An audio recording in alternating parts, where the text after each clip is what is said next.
cái cái nó effort driven non effort driven bà quá chắc của nó biểu chỉ à nó cứ là nó phải nó quan mà nó reload PM ấy assign လုပ်ထားတဲ့အချိန်မှာဆိုရင်ဟို25ရက်ကြာတယ်အဲ့ဒီမှာတော့သူ့ကိုနောက်ထပ်လက်ထောက်တစ်ယောက်ထည့်လိုက်မယ်2ယောက်လောက်ခိုင်းလိုက်မယ်အဲ့ဒါဆိုရင်သိကြတယ်ရက်ကတဝက်ရော့သွားမှာပေါ့နော်တဝက်ရော့သွားမှာမြန်သွားမယ်ပေါ့နော်โอเคအဲ့ဒီတော့ကျွန်တော်ဒီမှာ test ကview တွေကိုသွားလိုက်မယ်နော် view တွေကိုတော့ detail ကိုမညစ်ချလိုက်မယ်အဲ့ဒါ define requirement မှာဒီမှာလုပ်ချင်ကသူ့ရဲ့ duration က25ရက်ရှိတယ်ဒီမှာလည်း25ရက်သူ့ရဲ့အလုပ်လုပ်ရမယ့် hour နိုင်200ရှိတယ်โอเคနော်ဒီမှာ effort driver ကိုတော့မညစ်ချထားတယ်โอเคဒီတော့ဒီမှာတော့နောက်ထပ် assign တစ်ခုလုပ်မယ်reload system ကိုထည့်လိုက်မယ်โอเคနော် reload system โอเคပြီးတော့အနာခောက်လိုက်မယ်ဟောအဲ့ဒါဆိုရင်သူ100% လုပ်တယ်ခုနက reload PM ထဲမှာနိုင်100လောက်တာဒီဘာဖြစ်သွားတော့2ယောက်ခွဲပြီးလုပ်လိုက်တယ်နိုင်200ကို100စီခွဲလုပ်လိုက်တယ်โอเคနော်အမှ duration ကြတော့ခုနက25ရက်မဟုတ်တော့ဘူး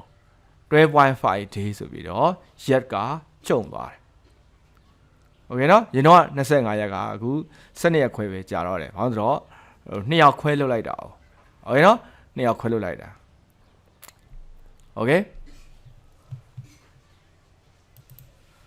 great နောက်တစ်မျိုးလုပ်ကြအောင်เนาะနောက်တစ်မျိုးကြတော့ဒီမှာเนาะ review requirement waste management ကိုသွားလိုက်မယ်ဒါကတော့အစည်းအဝေး meeting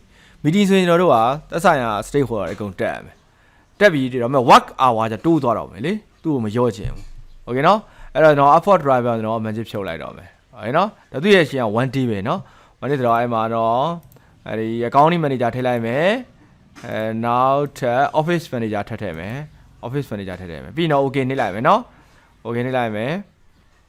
โอเคဒီအားဖြင့်သူရဲ့ work hour တွေဒီမှာတိုးလာပြီโอเคเนาะ work hour တွေတိုးလာပြီဟိုမှာ duration လည်းဒီမှာတိုးသွားပြီပေါ့เนาะတို့ဒီဟိုဟာကိုဒီ meeting အတွက်ပေါ့เนาะဟိုဖြစ်တဲ့အတွက်သူရဲ့ work hour တွေတိုးသွားတာဟိုမှာ effort driver ကျတော့ work hour တွေက yep တွေ duration တွေအကုန်လုံးကျုံသွားတာပေါ့အခုက duration လည်းတိုးလာတယ် work hour တွေလည်းတိုးလာတယ်ပေါ့เนาะโอเคအဲ့တော့ကျွန်တော် effort driver ကိုကျွန်တော် default setting တွေကိုသွားပြီးပြင်ချင်နေဆိုရင်ဒီမှာfile option အဲ့မှာ schedule ကိုသွားလိုက်မယ်เนาะ schedule ကိုသွားလိုက်မယ်အဲ့မှာဒီမှာ new test are effort driver ဆိုဒီမှာပြတယ်โอเคเนาะtest တွေက effort driver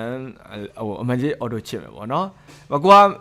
လိုမျိုးပဲねခုနလိုမျိုးကိုက manually ပဲသွားပြီးလုပ်ချင်နေဆိုရင်တော့အမှန်ကြီးဖြုတ်ခဲ့လို့ရတယ်တော့ဒါလေးကနှစ်ခုကဆက်နေလို့ပေါ့နော်ဒီ effort driver နဲ့ non effort driver ရဲ့ကွာခြားချက်အတူမှန်ကြလေးဖြုတ်လိုက်တာနဲ့တို့ရဲ့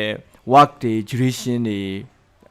ဒီအဝါတွေအကုန်လုံးက tempo value တွေအကုန်လုံးပြောင်းသွားလိမ့်မယ်โอเคနော်ဒီ setting လေးကအရေးကြီးတယ်